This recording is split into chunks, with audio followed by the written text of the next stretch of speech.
खुद डॉक्टर से बात करेंगे ताकि एक उसका इलाज सही हो।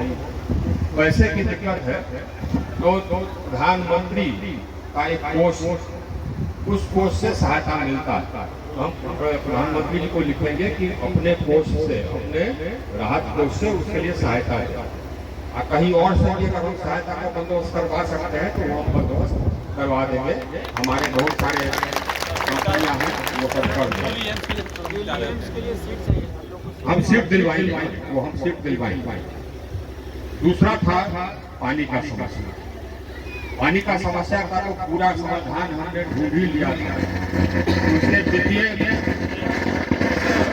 उसके लिए जो फंड्स की आवश्यकता है, पैसे की आवश्यकता है, उसका भी हमने बंदोबस्त कर लिया है। योजना को सिर्फ यहाँ से पास करवा के भेजना था। योजना को सिर्फ यहाँ से पास करवा के भेजना था। अब नीतीश कुमार जी ने क्या किया कि संचिता लेकर के बैठ गए, अभी तक बैठे हुए हैं, करीब 2 साल 3 साल हो गए। जबकि उनको कुछ देना उना नहीं था। पैसे का बंदोबस्त हम कर रहे थे केंद्र सरकार से और एशियन डेवलपमेंट बैंक से। सारा नहर का हम पक्कीकरण कर देते तो अंतिम छोर तक पानी जरूर पहुंच जाता। वैसे होता क्या है कि हर साल नहर के सफाई के लिए पैसा आता है, उसको इंजीनियर और ठेकेदार मिलकर के आधा खा जाता है या 3/4 खा जाता है, थोड़ा सा घास छील देता है और उसके बाद पानी छोड़ देता है। तो नहर भरते भरते भर गया और सब में जंगल हो गया। यही कारण है। लेकिन बड़गांव के नहर का सफाई हम करवाएंगे, अलग से करवाएंगे ताकि पूरा पानी आवे। ये इसको नोट कर लीजिए और टाइप करके हमको दे दीजिए। बिजली की बात, बिजली के लिए ये हमने नोट कर लिया कि आपके यहाँ एक ही ट्रांसफार्मर है और अगल बगल जो 4-5 आपके टोले हैं उसमें एक ट्रांसफार्मर है, एक और ट्रांसफार्मर चाहिए। वो तो हमारे हाथ में, वो हमने दे दिया। वो सारा ट्रांसफार्मर जो आपने 4 या 5 का है ना, वो हम 5 ट्रांसफार्मर दे दें। उसके अलावा हम कर ये रहे हैं कि सिर्फ आरा में नहीं, पूरे बिहार में, पूरे देश में कृषि फीडर हम अलग करते हैं ताकि हर खेत तक पानी पहुंचे, हर खेत तक बिजली पहुंचे। आरा में भी हो रहा है और आरा में हम दबाव डाले हुए हैं क्योंकि पैसा हम ही देते हैं राज्य सरकार को, तो हम दबाव डाले हुए राज्य सरकार को कि हमारे क्षेत्र में आप जल्दी से जल्दी कृषि फीडर बना दीजिए। वो बन जाएगा तो आपका सिंचाई आराम से हो जाएगा, बिजली से हो जाएगा। नहर का पानी नहीं भी आवे तब पर भी बिजली से हो जाएगा। हमने उनको डेडलाइन दिया कि मार्च अप्रैल तक बना दें, तो मार्च अप्रैल तक हो जाएगा। और इसका नहर में पानी नहीं भी है तो आप अपना सिंचाई कर लीजिएगा बिजली से। एक और उपाय हमने किया है देश के लिए, लेकिन नीतीश कुमार का क्या कहना था, वो उस पर ही वन धारण किए हुए हैं। केंद्र सरकार का योजना यहाँ लागू नहीं कर रहे हैं। हम हर एक पंप को सोलर कर, उसका 1/3 पैसा हम देते हैं, केंद्र सरकार देती है। 1/3 पैसा राज्य सरकार को देना है। 1/3 पैसा हम बैंक से लोन दिलवा देते हैं। किसान को 10% बढ़ता है, सोलर लग जाता है। उसके बाद बिना किसी खर्चा के दिन में किसान की सिंचाई हो जाती है। देश का सभी प्रांत में लग चल रहा है। ये बिहार में या एक बंगाल में ये चालू नहीं हुआ क्योंकि नीतीश जी के पास पैसा नहीं है कि अपना जो 1/3 देना है वो दे सके। अपने राज्य का ऐसा हालत वो कर दिए हैं कि पैसे की कमी हो गई। ये तो इनका शासन है या कुशासन। उसके बाद फिर आप लोगों ने ये और क्या कहा था, सिंचाई, बिजली, सड़क, तो ये भी हमने नोट कर लिया। ये नदियाओं से जो यहाँ पर सड़क आती है, नदियाओं बड़गांव, वो जो उसको भी नोट कर लीजिए। 6 किलोमीटर जिसको बनवाना बहुत जरूरी है। अगली बार हम आएंगे तो हम बड़गांव को खोद लेंगे, ये हमारा वादा है। लेकिन अभी भी हमारे पास इतना निधि है कि आप लोग मांगे कौन सा योजना चाहिए और हम बनाते हैं। बोलिए। हाँ, खेल का मैदान बनाया, जमीन है ना, ठीक है, जमीन दे दीजिए। खेल का मैदान यहाँ के लिए ये आप लोग के पास है। हमको इतना संसाधन है मेरे पास कि हम आपको ये योजना दे सकते हैं। और कोई योजना है तो बिल्कुल बताइए।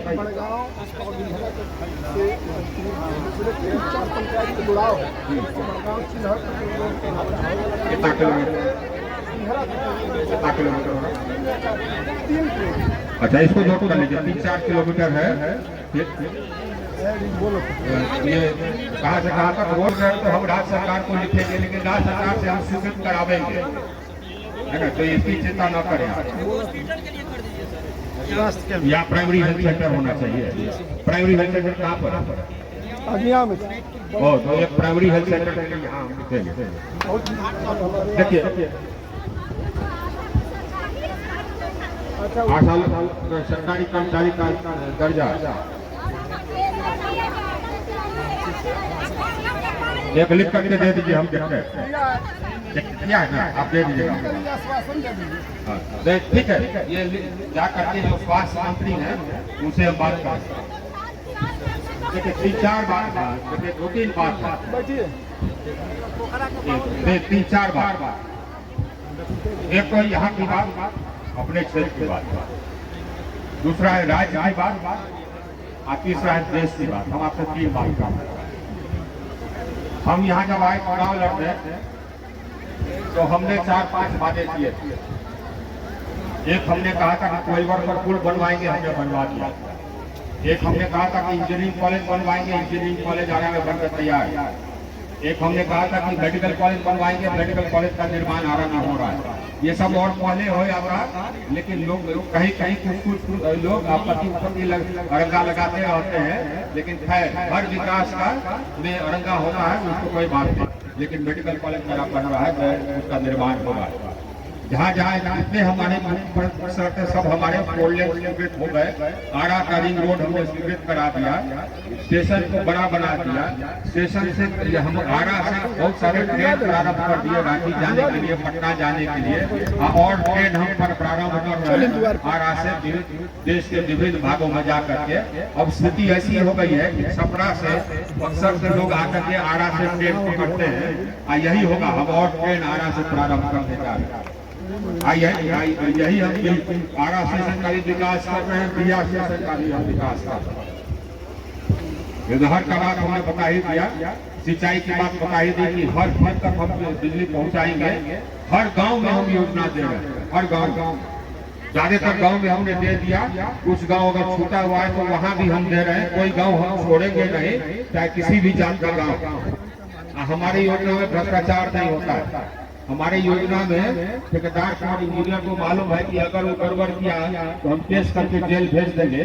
तो हमारी योजना में किसी का हिम्मत भी नहीं है कि कमीशन मांग ले। अगर कोई मांगता है कमीशन तो हमको बताइएगा। ये इस पूरे देश को दीमक की तरह चाट रहा है, और बिहार को दीमक की तरह चाट रहा है ये भ्रष्टाचार। हर चीज में भ्रष्टाचार, इंदिरा आवास में भ्रष्टाचार, हर चीज में भ्रष्टाचार। इसको हमको मिटाना है। अगर विकास होना है तो भ्रष्टाचार का अंत करना है। और यहाँ पर जो हालत है बिहार राज्य में, वो तो खैर आप ये आप एकदम विधि व्यवस्था चौपट हो गई। नीतीश जी को आज का हवा बात कल याद नहीं रहता है, वो अब पूरे हो गए, उनके ग्रिप में नहीं है राज। पूरा अराजकता पूरा हो गया। आप देखिएगा कि दिन दहाड़े कहीं गोली चल गया। एक बार आ रहा 3-2 किलोमीटर दूर रात भर गोली चल, कोई किसी की हत्या कर रहा है, विधि व्यवस्था चौपट। ये है राज्य सरकार की हालत। नीतीश जी घूमते चलते हैं कि नहीं साहब, तो पूरे देश के जितने पार्टी हैं उसको एकीकृत करें। सब पार्टियां कौन है भैया? अब राष्ट्रीय जनता दल है, अब वहां पर समाजवादी पार्टी है उत्तर प्रदेश में, ममता बनर्जी की पार्टी है तृणमूल कांग्रेस बंगाल में, स्टालिन की पार्टी है यहाँ तमिलनाडु में, ये सब एक राज्य की पार्टी। एक राज्य से दूसरे राज्य में उनका फैलाव नहीं है, तो एकत्र हो भी जाएंगे तो क्या करेंगे? ये समाजवादी पार्टी अगर प्रमुख के साथ हो गया या तृणमूल कांग्रेस के साथ हो गया तो किसी को फायदा होगा? तृणमूल का कोई वजूद नहीं है उत्तर प्रदेश में, और समाजवादी पार्टी का कोई वजूद नहीं है बंगाल। ये वैसा ही है कि लोग को भय लग रहा है कि जो चुनाव आएगा उसमें साफ हो जाएंगे, ये साफ हो जाएंगे जो भय सरकार आए उनको वो सही हो जाएगी, साफ हो जाएंगे। इसलिए कि नरेंद्र मोदी की सरकार ने जो विकास किया है और जो देश का कद बढ़ाया, मान सम्मान बढ़ाया, उतना कोई किसी ने नहीं किया। पूरे कोरोना काल और उसके बाद भी मुफ्त अनाज गरीबों के लिए, गरीबों के लिए इलाज की व्यवस्था, आयुष्मान भारत कार्ड, कहीं पर भी 5 लाख तक का आप इलाज करा लेंगे। हर गरीब के घर में गैस का सुविधा, हर घर। आप ये सोचिए कि हम लोग की सरकार, नरेंद्र मोदी की सरकार आई थी उस समय 18,452 गांव, लाखों टोले बजरे और 2,86,00,000 घर में बिजली नहीं पहुंची। हम लोगों ने हर गांव तक बिजली पहुंचाई, हर टोला तक बिजली पहुंचाया, हर घर तक बिजली पहुंचाया। और अब ऐसी हालत कर दिए है कि पूरा 24 घंटा बिजली रहना है। कहीं पर लोड शेडिंग होता है तो टेलीफोन करके पूछते, जैसे बिहार से हम पूछे 2-3 बार कि भैया लोड शेडिंग आपके यहाँ हो रहा है, क्यों हो रहा है? जितना बिजली आपको चाहिए उतना बिजली तो हम दे रहे, जितना बिजली चाहिए जिस रात को उतना दे रहे। उत्तर प्रदेश में लोड शेडिंग हुआ तो वहां से हम पूछे। ये नरेंद्र मोदी की ही सरकार कर सकती है कि हर घर हम बिजली पहुंचाएंगे, जैसे नरेंद्र मोदी की सरकार, ये नरेंद्र मोदी की ही सरकार कर सकती है कि साहब देश को, हम देश की जो अर्थव्यवस्था है दुनिया में हम 5वें सबसे बड़ी अर्थव्यवस्था हो गए। इतना तेजी से हमारा विकास हो रहा है। गरीबी की संख्या में करीब 13.5 करोड़ गरीबी रेखा से हम लोग ऊपर लाए। हम लोग हर गरीब का पक्का मकान बना रहे हैं। 3.5 करोड़ प्रधानमंत्री आवास योजना के अंतर्गत 3.5 करोड़ मकान बन गए। और सबसे धीमी गति से कहाँ बन रहा है मकान? बिहार में। और 1.5 करोड़ और मकान बनेंगे। कोई गरीब परिवार छोड़ेंगे नहीं हम लोग। ये हम लोग करते हैं, ये नरेंद्र मोदी करते हैं। तो जितना कर ले, जितना एक साथ आने का कोशिश करें, उनका दाल नहीं गलने वाला। फिर तीसरी बार प्रधानमंत्री बनेंगे कौन? नरेंद्र मोदी ही बनेंगे।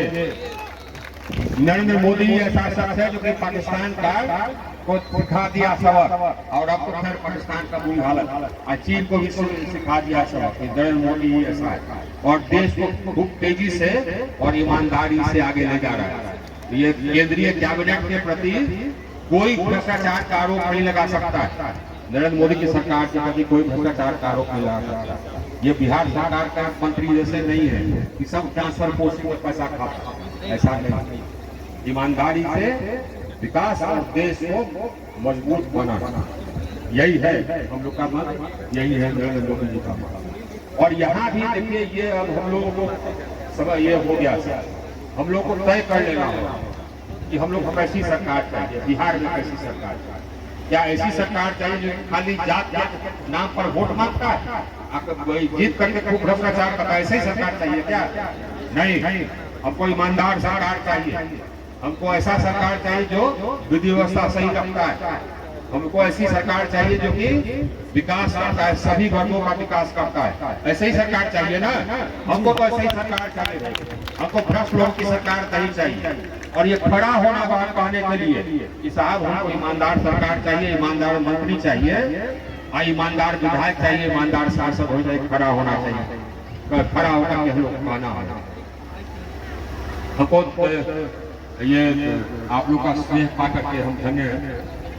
हम बड़गांव को आकर के बड़ी खुशी हुई, जो प्यार हमने आपसे पाया इस बार भी, इससे पहले बार भी, तो लगता ही है कि हम अपना ही गाँव तो है ही है, इसमें कहीं कोई शक नहीं कि ये गाँव में रही है। और जाते हैं बाहर कमाने के लिए, बिहार में दिया जाए। यहाँ पर देखिए, सबको बाहर जाना पड़ता है कमाने के लिए। क्यों भाई? क्योंकि यहाँ का विकास नहीं, यहाँ औद्योगिकरण नहीं हुआ। इससे गलती से नहीं हुआ, यही नीतीश कुमार की पार्टी। क्या हमारे लोग जाते हैं बाहर, महाराष्ट्र, गुजरात, तमिलनाडु, कर्नाटक काम करने के लिए। क्यों? यहाँ क्यों नहीं वो व्यवस्था हुई? ये पूछना होगा हम लोगों को अपने आप। अभी हाल तक अभी तो कुछ सुधरा है, नहीं तो हाल तक कॉलेज में पढ़ाई नहीं होती, स्कूल में पढ़ाई नहीं होती, डॉक्टर रहता नहीं था, अस्पताल, ये हाल। सुधरेगा। हम लोग को खाली कटिबद्ध रहना है कि हम लोग सुधारेंगे, जनता ही सुधार सकती है। अपना मन बना लीजिए कि हम लोग सुधारेंगे, मन बनाइए कि हम लोग बिहार को सुधारेंगे, हम लोग बिहार को विकसित बनाएंगे। मन बनाइएगा तो बनेगा। और तब तक तो यहाँ पर जो भी विकास काम का जहाँ भी जरूरत है वो हम करेंगे, कर ही रहे और भी करेंगे। ये हम हाजिर हैं ये विकास का काम करने के लिए। बोलिए भारत माता की, भारत माता की। बहुत बहुत धन्यवाद।